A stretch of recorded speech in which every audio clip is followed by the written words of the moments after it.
Pozdravljeni, dragi otroci! Prijazno dobrodošli v YouTube kanalu Moj knjižni kotiček. Današnja pravljica bo pravljica o prijateljstvu med živalmi in žalostnim borom. Res me zanima, zakaj je bor žalosten, ter kakšno prijateljstvo se je spletlo med njim in živalmi. Predlagam, da se udobno namestimo in prisluhnemo pravljici z naslovom Želim si postati božično drevo.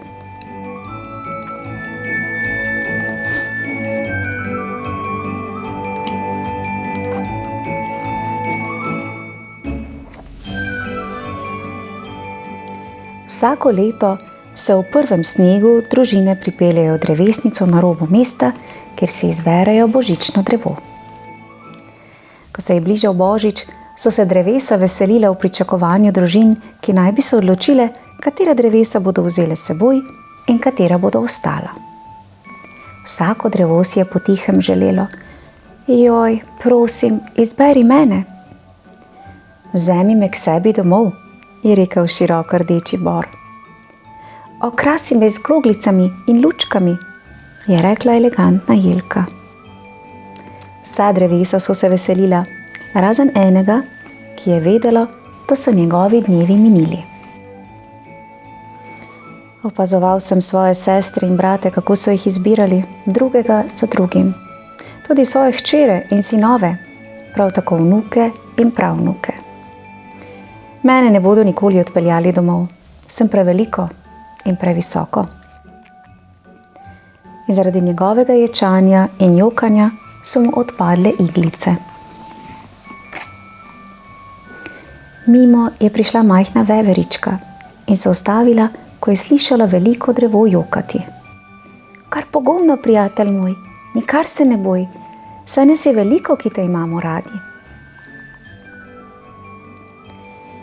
Tvoje vreje nas grejejo in varujejo, ti si naše zavetje pred nevihto."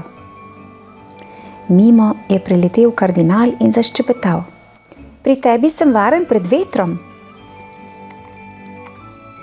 Mimo je prišla strna z belim repkom in rekla: "Le pogum, moj veliki prijatelj, saj te potrebujem. Tvoje iglice mi nudijo prijetno mehko posteljo, kamor lahko ležem in se spočijem." Vaše besede so zelo prijazne, vendar si ne bom premislil. Vse, kar si želim v življenju, je, da bi bil nekomu prav posebno božično drevo. Ko je to rekel, je bor povesil veje in zaprl oči. Želel je znova sanjati o tem, kako bo nekega dne več kot le imenitno veliko drevo. Globoko v spanju in daleč v sanjah ni slišal male veveričke, ki je rekla: "Ti boš naše božično drevo, naj te okrasimo, da te bodo vsi občudovali. Pridite, zberite se," je mala veverička zaklicala vsem gozdnim živalim od daleč naokoli. "Takoj moramo začeti, da svojega čudovitega velikega prijatelja rešimo obupa. Je naš prijatelj, to čudovito drevo, in sploh veste, kaj bi bili brez njega, kar nam nudi? Ne vem, kako bi živeli brez njega." Razdajal se je brez besed, ne da bi kadarkoli vedel, koliko veselja nam prinaša. Od nekdaj je naš prijatelj, a nam še ni razkril svojih srčnih sanj. Vsak naj prinese eno dragocenost, s katerimi bomo svojemu prijatelju velikanu izkazali ljubezen, ki jo ohranjamo v naših srcih, in čustva, ki mu jih nikoli nismo pokazali. Vsaka žival je prinesla svoj dar. Prišli so po gozdnih tleh, skozi drevesne krošnje ali po zraku. Vso noč so delali in krasili drevo z želodi, ledenimi svečami in živobarvnim jagodičevjem. Vrane so v upanju, da bi našle popolno darilo, preiskale svoja gnezda, polna sijočih stvari. Med vsemi zakladi, ki so jih prinesle od blizu in daleč, pa so našle najlepšo in najsvetlejšo blestečo zvezdo. Gozdni prijatelji so krasili bor, na vsako vejo so obesili nekaj posebnega. Želodi so bingljali na vejah, jagodičevje pa je bilo napeljano v loku kot venec. Prvo jutranje sonce je osvetlilo čudovit prizor. Ledene sveče so se svetlikale v ujeti svetlobi in pisane ptice so kot okrasne kroglice sedele na vejah visokega bora. Modre šuje so bile bolj modre kot jasno zimsko nebo.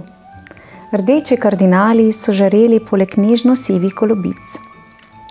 Ptice so boru nežno in čisto prepevale svoje najlepše pesmi. Veliko drevo se je streslo in odprlo svoje oči ter se presenečeno ozrlo. Čudovito okrašeno stojim vsem na očeh.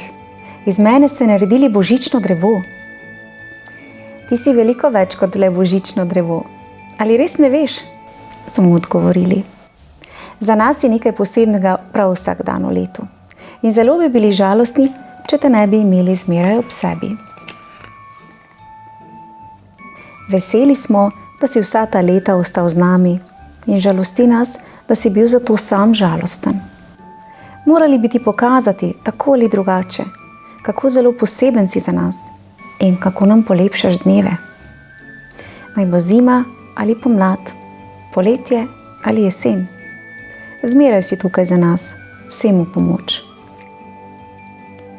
Tako so se vsi zbrali ob drevesu in takrat je bor sprevidel, da ni pomembno, da si božično drevo. Bolj pomembno je, da si najboljši prijatelj, kar jih je. In vsako leto znova se zbere na ta dan, da okrasijo to posebno drevo od vrha do tal in da skupaj proslavijo prijateljstvo. Izjemna pravljica, kaj ne? In poglejte, kako čudovito izgleda drevo. Pravljica o pravem srčnem prijateljstvu. Bravo živali, da ste prepoznale borov doprinos ter mu v trenutkih hrepenenja pričarale sijajno presenečenje. Pravljica pa je še posebej zanimiva, saj sta jo napisala pisateljica Colleen Monroe, za ilustracije pa je poskrbel kar njen mož, Michael Glenn Monroe. In pravljico sta poklonila svojima otrokoma. Res zelo lepa gesta. Otroci, v mojem knjižnem kotičku lahko prisluhnete še mnogim drugim čudovitim pravljicam. Lepo se imejte in prav nikoli ne nehajte sanjariti, saj nikoli ne veste, kdaj vaše stanje lahko postane resničnost. Čau, čau!